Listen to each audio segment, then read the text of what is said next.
ഹൈക്കോടതി ഇന്നലെ ഇറക്കിയ ഇടക്കാല ഉത്തരവിൽ ദേവസ്വം ബോർഡ് ഉദ്യോഗസ്ഥർക്ക് കൃത്യമായി പറയുന്നുണ്ട്, ഉദ്യോഗസ്ഥർക്ക് ഇതിൽ അറിവുണ്ട് എന്ന് കൃത്യമായി പറയുന്നുണ്ട്. ഉദ്യോഗസ്ഥർ അറിവോടെ നടക്കുന്ന ഇൻസ്റ്റിറ്റ്യൂഷണൽ ലൂട്ടാണോ സർ ഈ ഏറ്റുമാനൂരിൽ നടന്നത്? അല്ലല്ലോ. സ്വാഭാവികമായും അതേക്കുറിച്ച് ചോദിക്കില്ലേ ആളുകൾ? അപ്പോൾ സർക്കാരിന് എങ്ങനെ കൈ കഴുകാൻ പറ്റും? സർക്കാർ എന്ത് വിശ്വസിച്ചാണ് ഈ ഉദ്യോഗസ്ഥരെ അവിടെ നിയോഗിച്ചത്? എന്തിനാണ് അവിടെ ഒരു ദേവസ്വം ബോർഡ്? അപ്പൊ നിങ്ങൾക്ക് ഇനി സമാധാനമായിട്ട് കേൾക്കൂ. ഈ ശബരിമലയിലെ ഉദ്യോഗസ്ഥന്മാരാവട്ടെ, ദേവസ്വം ബോർഡിലെ ഉദ്യോഗസ്ഥന്മാരൊക്കെ ഓരോ 2 കൊല്ലത്തേക്കോ 3 കൊല്ലത്തേ ഇരിക്കുന്ന ബോർഡ് നിയമിക്കുന്നവരല്ല. അങ്ങനെ മനസ്സിലാക്കണം. അവിടെ കാലാകാലങ്ങളായി ഇരിക്കുന്നവരാണ്. ഓരോ ക്ഷേത്രത്തിലും ആ ക്ഷേത്രവുമായി ബന്ധപ്പെട്ട വഴക്കങ്ങളുണ്ട്. അതേ ഉദ്യോഗസ്ഥന്മാരവിടെ പ്രവർത്തിക്കുമ്പോൾ അതിന്റെ ഭാഗമായ പല തിന്മകളും ആരാധനാ സങ്കേതങ്ങളുടെ ഭാഗമായി നടക്കുന്നുണ്ട്. ഇതിലൊക്കെ ഇടപെടുന്ന ഘട്ടത്തിൽ പല പ്രശ്നങ്ങളും വരും. അത് ക്ഷേത്രവുമായി ബന്ധപ്പെട്ട വിവിധ താല്പര്യങ്ങൾ ഏറ്റുമുട്ടുന്ന ഇടമാണ്. വളരെ ഗൗരവത്തോടെ സൂക്ഷിച്ചു മാത്രമേ ഇത്തരം കാര്യങ്ങൾ ഭരിക്കപ്പെടാൻ കഴിയൂ എന്നുള്ളതാണ് യാഥാർത്ഥ്യം. ശബരിമലയിൽ നിങ്ങൾ ആലോചിച്ചു നോക്ക്. ഞാൻ ഒരു കാര്യം, നിങ്ങളിപ്പോ വളരെ അയ്യപ്പന്റെ മുതൽ കട്ടൗട്ട് പോയി എന്ന് പറഞ്ഞു, കോടതി വലിയ കോലാഹലമായെന്ന് പറഞ്ഞു.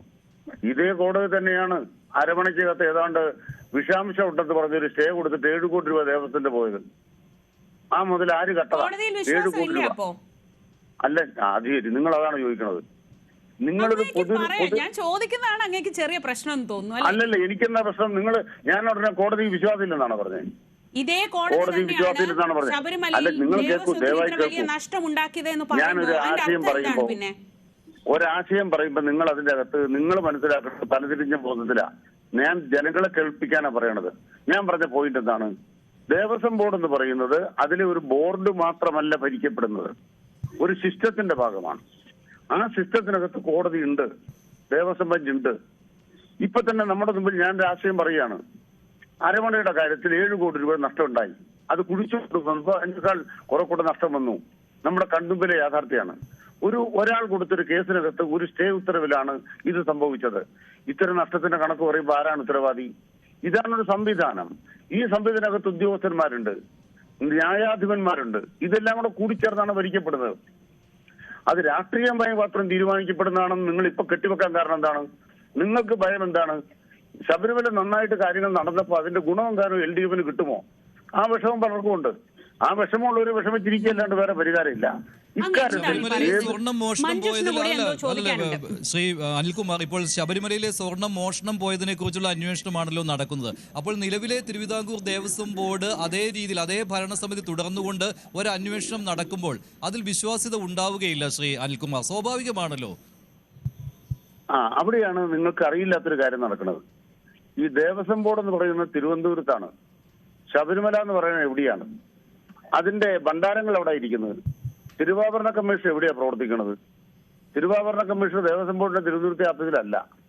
അത് ആദ്യം മനസ്സിലാക്കണം. ഇവിടെ ഒരു സംഭവം എന്ന് പറയുന്നത് 2019 ആണെങ്കിലും 2025 ആണെങ്കിലും എല്ലാം രേഖപ്പെടുത്തപ്പെട്ട രേഖകൾ അവിടെ ഉണ്ട്. ഇത് അതാണ് പ്രശ്നം. എല്ലാം രേഖപ്പെടുത്തി വെച്ച രേഖകൾ അവിടെ ഇല്ല. അതാണ് പ്രശ്നം. ഇല്ലാത്ത രേഖ ഏതാ? ഇല്ലാത്ത രേഖ ഏതാ? ഇല്ലാത്ത രേഖ ഏതാണ്? വായിച്ചു നോക്കൂ. ഇല്ലാത്ത രേഖ ഏതാണ്? ഇല്ലാത്ത രേഖ ഏതാണ്?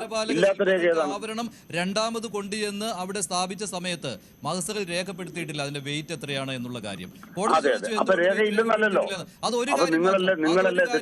ഞാൻ പറഞ്ഞത് ഈ താങ്കൾ പറഞ്ഞു തിരുവിതാംകൂർ ദേവസ്വം ബോർഡ് ഇരിക്കുന്നത് തിരുവനന്തപുരത്തും ശബരിമല ഇരിക്കുന്നത് മറ്റൊരിടത്താണ്. പിന്നെ തിരുവാഭരണങ്ങൾ, അതായത് ഭഗവാന്റെ സ്വത്തുക്കൾ ഇരിക്കുന്നത് മറ്റൊരു സ്ഥലത്താണെന്ന് താങ്കൾ പറയുകയുണ്ടായി. അതും ഇതുമായിട്ട് എന്ത് ബന്ധമാണുള്ളത്? തിരുവിതാംകൂർ ദേവസ്വം ഭരണസമിതിക്ക് ഈ ഉദ്യോഗസ്ഥന്മാരുടെ മേൽ ഒരു തരത്തിലുള്ള ഇടപെടലുമില്ല, അവർ സ്വതന്ത്രമായിട്ട് പ്രവർത്തിക്കുന്നു എന്നാണോ താങ്കൾ പറയുന്നത്? ഇതൊന്നുമല്ല, ഇതൊരു നെക്സസ് ആണ് സാർ, ഇതൊരു നെക്സസ് ആണ്. അറിയാവുന്ന നിങ്ങളുടെ രാഷ്ട്രീയ ആരോപണം അവിടെ ഇരിക്കട്ടെ, ഞാൻ മറുപടി പറയാം. ഒന്ന്, ദേവസ്വം ബോർഡ് എന്ന് പറയുന്നത് തിരുവനന്തപുരത്ത് പ്രവർത്തിക്കുന്നു. ബോർഡിലെ മെമ്പർമാരെല്ലാം എന്നും ശബരിമല പോയിരിക്കുകയാണോ? അവിടുത്തെ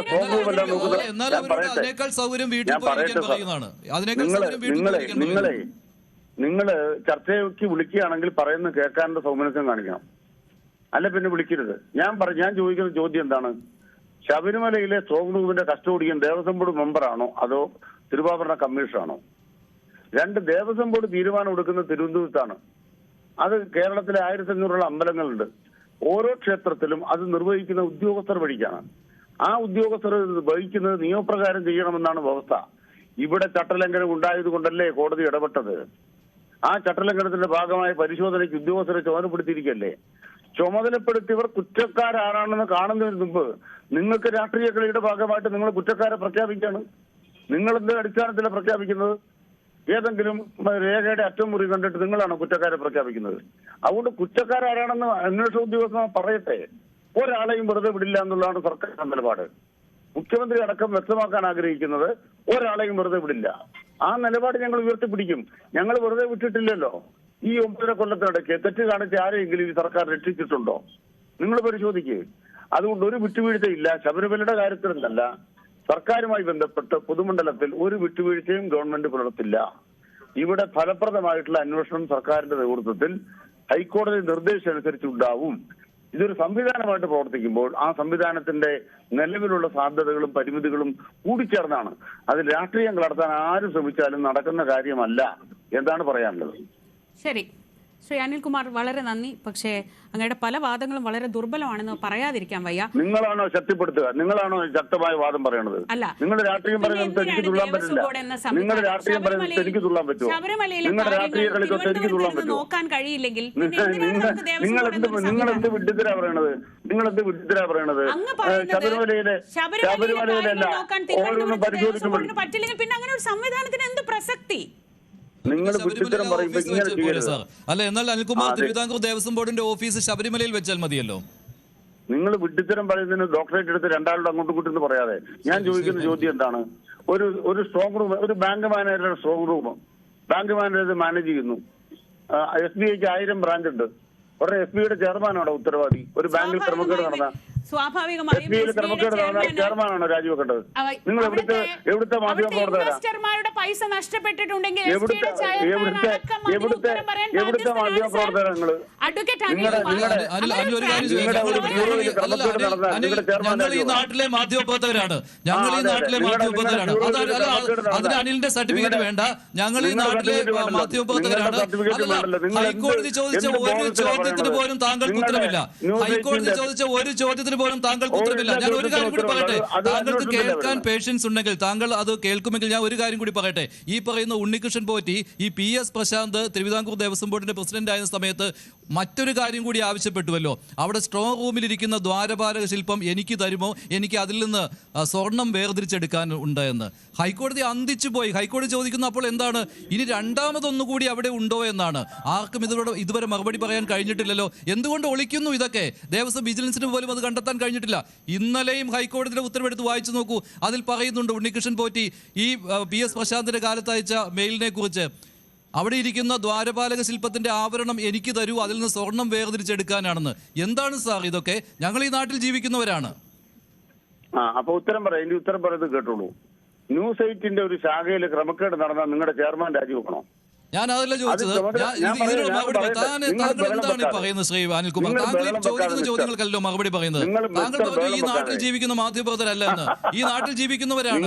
ഹൈക്കോടതി ഉത്തരവിന്റെ കാര്യമാണ് ഞാൻ താങ്കളോട് ചോദിച്ചത്. അതിന് മറുപടി പറയൂ. ഞാൻ മറുപടിയാ പറയേണ്ടത്. ഞാൻ ആദ്യം തന്നെ ചോദിക്കുകയാണ്, നിങ്ങളുടെ ചെയർമാൻ രാജിവെക്കണോ? നിങ്ങളുടെ ഒരു സ്ഥാപനത്തിനകത്ത്, ഒരു ബ്രാഞ്ചിനകത്ത് ക്രമക്കേട് നടന്നാൽ തിരുവാഭരണ കമ്മീഷണറുടെ നേതൃത്വത്തിൽ തിരുവാഭരണ കമ്മീഷണറാണ് അതിന്റെ സ്വത്തുവകകളുടെ സംരക്ഷകൻ. അത് ചെയ്യേണ്ട നയപരമായ തീരുമാനം ദേവസ്വം ബോർഡ് എടുത്തു. അത് നടപ്പാക്കേണ്ട ഉദ്യോഗസ്ഥർ വീഴ്ച വരുത്തിയതിന് ക്രിമിനൽ കുറ്റം ആണെങ്കിൽ ക്രിമിനൽ നടപടി ഉണ്ടാവും. അതാണ് സർക്കാർ നയം. അതല്ലാതെ ഇതുണ്ടായാൽ ഉടനെ അതിന്റെ തലപ്പത്തിരിക്കുന്നവരാ കുറ്റവാളികൾ എന്ന് പറയുന്ന നിങ്ങളുടെ രാഷ്ട്രീയം. ആ രാഷ്ട്രീയം നിങ്ങൾ നടപ്പാക്കിയോ? നിങ്ങളുടെ മുതലാളിമാരുടെ രാഷ്ട്രീയമാണ്. ഒരു കാര്യത്തിൽ സംശയം വേണ്ട. ഒരു തെറ്റിനും തിരുവിതാംകൂർ ദേവസ്വം ബോർഡ് എന്നല്ല, കേരള സർക്കാർ വഴങ്ങുകയില്ല. കുറ്റവാളികളെ പിടിച്ച് സമൂഹത്തിന് മുന്നിൽ എത്തിക്കും. അതാണ് അതിന്റെ ചരിത്രം.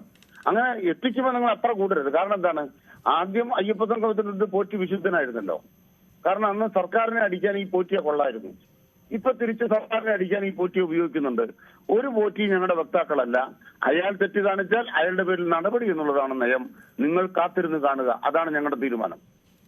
ശരി, വളരെ നന്ദി അഡ്വക്കേറ്റ് അനിൽകുമാർ. ഇപ്പോൾ കോൺഗ്രസ് നേതാവ് ശ്രീ പഴകുളം മധു കൂടി ടെലിഫോൺ ലൈനിലുണ്ട്. ശ്രീ പഴകുളം മധു, അങ്ങ് ക്ഷമിക്കണം, കുറച്ച് വൈകി അങ്ങയിലേക്ക് എത്താൻ. പക്ഷേ ശ്രീ അനിൽകുമാറിന്റെ വാദങ്ങൾ താങ്കൾക്ക് കൂടി കേൾക്കാൻ കഴിഞ്ഞു എന്നതിൽ ഞാൻ കരുതുന്നു. അങ്ങനെ കേൾക്കാൻ കഴിഞ്ഞല്ലോ. നോക്കൂ, എത്ര ദുർബലമായ വാദങ്ങളാണ്. കൃത്യമായി അതിനൊന്നും ഒരു മറുപടി പോലും പറയാനാവുന്നില്ല. അദ്ദേഹം ഞങ്ങളെ, മാധ്യമപ്രവർത്തകരെയൊക്കെ ചോദ്യം ചെയ്യുന്നു. അതൊക്കെ നടന്നോട്ടെ, പക്ഷേ ഈ ഹൈക്കോടതിയുടെ ഇടക്കാല ഉത്തരവിൽ അങ്ങും ഒരു അഭിഭാഷകനാണ്, അഡ്വക്കേറ്റ് അനിൽകുമാറും ഒരു അഭിഭാഷകനാണ്. ഈ ഇടക്കാല ഉത്തരവിലുള്ള പരാമർശങ്ങൾ കണ്ടില്ലെന്ന് നടിച്ച് ഈ വാദങ്ങൾ ഉന്നയിച്ച് എത്ര ദൂരം മുന്നോട്ട് പോകാം? താങ്കൾ പറഞ്ഞത് വളരെ വസ്തുതാപരമായ കാര്യങ്ങളാണ്. മഞ്ജുഷ് ഉന്നയിച്ചതും വളരെ പ്രസക്തമായ കാര്യങ്ങളാണ്. പക്ഷെ ഉള്ളത് കേൾക്കുമ്പോൾ കള്ളന് തുള്ളൽ വരും എന്ന ലക്ഷണത്തിലാണ് അനിൽകുമാർ, CPM-ന്റെ നേതാവ്, ഈ ചർച്ചയിൽ പങ്കെടുത്തുകൊണ്ട് സംസാരിച്ചത്. ഒരാളെയും ഇടതുപക്ഷ മുന്നണി ഗവൺമെന്റും CPM വെറുതെ വിടില്ലെന്നാണ് അദ്ദേഹം പറയുന്നത്. എല്ലാവർക്കും ഈ സർക്കാരിന്റെ കാലത്ത് എന്തെങ്കിലുമൊക്കെ അടിച്ചു മാറ്റിക്കൊണ്ട് പോകാം. അത് ശബരിമലയിലാണെങ്കിലും സർക്കാരിന്റെ ഏതെങ്കിലും ഡിപ്പാർട്ട്മെന്റുകളിലാണെങ്കിലും ഇവരുടെ ബോർഡ് കോർപ്പറേഷൻ തലപ്പത്താണെങ്കിലും സർവത്ര അഴിമതി നാടുകയാണ് കേരളം. ഇതുപോലെ ദുർഗന്ധം വമിക്കുന്ന ഒരു കാലഘട്ടം കേരള സംസ്ഥാനത്ത് ഉണ്ടായിട്ടില്ല. ഇത് ശബരിമല ക്ഷേത്രത്തിൽ അയ്യപ്പ സംഗമം നടത്തി 8.5 കോടി പാഴാക്കി കളഞ്ഞ സർക്കാർ കോവിഡിന്റെ കാലത്ത് അതിന്റെ മറവിൽ കേരളത്തിൽ നടന്ന ഈ തീവെട്ടിക്കൊള്ളയുടെ ഉത്തരവാദികൾ കേരളത്തിലെ CPM-ന്റെ ഉന്നതന്മാരായ നേതാക്കന്മാരാണ്. അന്നത്തെ ദേവസ്വം മന്ത്രി Kadakampally Surendran, Devaswom board president A. Padmakumar തുടങ്ങിയ ഉന്നതന്മാരാണ് ഇതിന്റെ എല്ലാം ഉത്തരവാദികൾ. അല്ലാതെ ആറന്മുളയിലാണ് തിരുവാഭരണം കമ്മീഷണർ, അവിടെയാണ് അവരുടെ ഓഫീസ്. അതുകൊണ്ട് തിരുവനന്തപുരത്തിരിക്കുന്ന ദേവസ്വം ബോർഡിലെ ഉദ്യോഗസ്ഥന്മാർക്കോ മെമ്പർമാർക്കോ ഒരു ഉത്തരവാദവും ഇല്ല എന്ന് പറഞ്ഞാൽ ഈ അനിൽകുമാറിനെ പോലെ വിവരദോഷം വിളിച്ചു പറയുമ്പോൾ അത് വിഴുങ്ങാൻ മാത്രം കേരളത്തിലെ സാധാരണക്കാരായിട്ടുള്ള ഭക്തലക്ഷങ്ങൾ തയ്യാറല്ല. നിങ്ങളെ പോലുള്ള മാധ്യമ പ്രവർത്തകർ ഉന്നയിക്കുന്ന ഏറ്റവും ശക്തമായ, ഏറ്റവും യുക്തിപരമായ ചോദ്യങ്ങളിൽ നിന്ന് ഒളിച്ചോടിയിട്ട് വായി തോന്നുന്നത് കോതയ്ക്ക് പാത്ത എന്ന വിധത്തിലാണ് CPM-ന്റെ സംസ്ഥാന കമ്മിറ്റി അംഗം കൂടിയായിട്ടുള്ള അനിൽകുമാർ ഇവിടെ ഈ വിളിച്ചു പറഞ്ഞുകൊണ്ടിരിക്കുന്നത്. ഇപ്പൊ മഹസറിൽ രണ്ടാമത് ഈ സാധനം കൊണ്ടുവന്നപ്പോൾ മഹസറിൽ വെയിറ്റ് രേഖപ്പെടുത്തിയില്ല. എന്തുകൊണ്ട് വെയിറ്റ് രേഖപ്പെടുത്തിയില്ല? എന്തുകൊണ്ട് ചെമ്പെന്നെഴുതി? ഇതെല്ലാം ആസൂത്രിതമായ ഒരു ഗൂഢാലോചനയുടെ കൊള്ള നടത്താൻ വേണ്ടിയുള്ള വളരെ ഫലപ്രദമായ ഇടപെടൽ. അത് അവിടുത്തെ ഏതെങ്കിലും ഒരു ഉണ്ണികൃഷ്ണൻ പോറ്റി മാത്രം വിചാരിച്ചാൽ അത് നടക്കില്ല. അത് ദേവസ്വം ബോർഡിലെ ഉന്നതന്മാർ കാണും. അത് ദേവസ്വം ബോർഡിലെ തിരുവാഭരണം കമ്മീഷൻ ഉണ്ടെങ്കിൽ പിടിക്കേണ്ടത് എവരാണ്? ഇവരെന്തിനാണ് പിന്നെ തിരുവനന്തപുരത്ത് ദേവസ്വം ബോർഡ് എന്ന് പറഞ്ഞ് ഭക്തിയമോ വിശ്വാസമോ ദൈവത്തിൽ, അമ്പലങ്ങളിൽ, ആരാധനാലയങ്ങളിൽ വിശ്വാസമില്ലാത്തവർ എന്തിനാണ് ഈ സ്വത്തെല്ലാം കൂടെ കെട്ടിപ്പിടിച്ചുകൊണ്ട് പിണറായി വിജയന്റെ മന്ത്രി കടകംപള്ളി സുരേന്ദ്രനും ദേവസ്വം ബോർഡ് പ്രസിഡന്റ് പ്രശാന്ത് എല്ലാം കൂടെ എന്തിനാണ് ഈ ഭക്തിയും വിശ്വാസവും ഇല്ലാത്ത ഇവരെന്തിനാണ് ഇത് കെട്ടിപ്പിടിച്ചുകൊണ്ടിരിക്കുന്നത്? അപ്പൊ ഇവർക്ക് കൊള്ളയടിക്കണം. ഇവരാരെയും കക്കും. ശ്രീജ, കേരളത്തിലെ ക്ഷേത്രങ്ങളിൽ കയറി നവഗ്രഹ, നമ്മുടെ പഞ്ചലോക വിഗ്രഹങ്ങൾ മോഷ്ടിച്ചുകൊണ്ട് പോകുന്ന മോഷ്ടാക്കളുടെ മനോവികാരം എന്താണ്? അവർക്ക് ദൈവത്തെ ഭയമില്ല. അവിടെ ദൈവം ഇരിക്കുന്നുണ്ട് എന്ന് അവർ വിശ്വസിക്കുന്നില്ല. ഭക്തിയില്ല. അപ്പൊ അവർക്ക് ദൈവത്തെ പോലും അടിച്ചു മാറ്റിക്കൊണ്ടു പോകാം. അതേ മാനസിക നിലപാടാണ് കേരളത്തിലെ CPM പാർട്ടിയുടെ നേതൃത്വത്തിലുള്ളവർക്ക്. അവർക്ക് ദൈവത്തിൽ വിശ്വാസമില്ല, അവർക്ക് ഭക്തിയില്ല, അമ്പലങ്ങളിൽ അവർ പോകാറില്ല, തൊഴാറില്ല. അപ്പൊ അവർക്ക് അവിടെ ഇരിക്കുന്ന ദൈവമാണെന്ന് വിശ്വാസമില്ല, ദൈവത്തെ ഭയവുമില്ല. അതുകൊണ്ടാണ് 5.5 കിലോ സ്വർണം ഈ മോഷ്ടിച്ചുകൊണ്ട് പോകാൻ ഇവർ നേതൃത്വം കൊടുത്തത്. ഇതിലൊരു ഉണ്ണികൃഷ്ണൻ പോറ്റി മാത്രമല്ല, ബഹുമാനപ്പെട്ട കേരള ഹൈക്കോടതി ഇവിടെ അനിൽകുമാർ പറഞ്ഞല്ലോ വിചിത്രമായ ഒരു വാദം. ഉദ്യോഗസ്ഥന്മാരിൽ കണ്ടെത്തി ഉദ്യോഗസ്ഥന്മാർ കോടതി കൊടുത്തുകൊണ്ടാണ് കോടതിയിൽ ഉത്തരവുണ്ടായത്. അല്ല, ഉദ്യോഗസ്ഥന്മാരല്ല അന്വേഷിച്ചത്.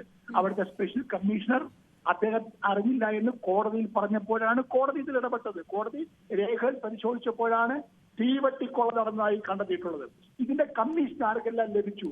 അത് കേരളത്തിലെ CPM പാർട്ടിയുടെ ഉന്നതന്മാരായ നേതാക്കന്മാർക്ക് ഇതിൽ പങ്കുണ്ട്. ദേവസ്വം ബോർഡിന്റെ അക്കാലത്തെ പ്രസിഡന്റ് ആയിട്ടുള്ള പത്മകുമാർ, ഈ പത്മകുമാറാണ് ഉരുണ്ട് കളിക്കുന്നത്. അവിടെ വന്ന മെയിൽ അത് സ്വീകരിച്ച ദേവസ്വം ബോർഡിന്റെ പ്രസിഡന്റ് ആ മെയിൽ കണ്ടില്ലേ? ഉണ്ണികൃഷ്ണൻ പോറ്റിയാണോ തീരുമാനിക്കുന്നത് ബാക്കി വന്ന സ്വർണം എന്ത് ചെയ്യണമെന്ന്? 39 ദിവസക്കാലം ഈ അയ്യപ്പ ക്ഷേത്രത്തിലെ ദ്വാരപാലക വിഗ്രഹങ്ങളിൽ പൊതിഞ്ഞിരുന്ന സ്വർണ്ണപ്പാളികൾ എടുത്തുകൊണ്ട് പോയി ഒരു സ്വകാര്യ വ്യക്തി ഒറ്റയ്ക്ക് കൊണ്ടുപോയി. അതെ, ഈ ചോദ്യങ്ങൾക്കൊക്കെ ഉത്തരം പറയണം. എന്തായാലും ഈ ചർച്ച പെട്ടെന്ന് അവസാനിക്കില്ല. സമയക്കുറവുകൊണ്ട് മാത്രം ഞാൻ ഇടപെടുകയാണ്. വളരെ നന്ദി ശ്രീ പഴകുളം മധു. ഈ ചോദ്യങ്ങളൊക്കെ വളരെ പ്രസക്തമാണ്.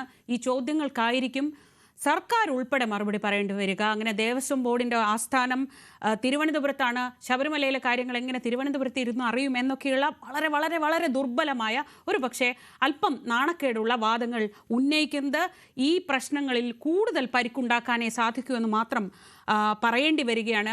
വളരെ നന്ദി അഡ്വക്കേറ്റ് അനിൽകുമാർ അത്ര വിശദമായി മറുപടി പറഞ്ഞതിന്. ഒപ്പം ശ്രീ പഴകുളം മധു. ഇടവേളയ്ക്ക് ശേഷം മടങ്ങിയെത്താം.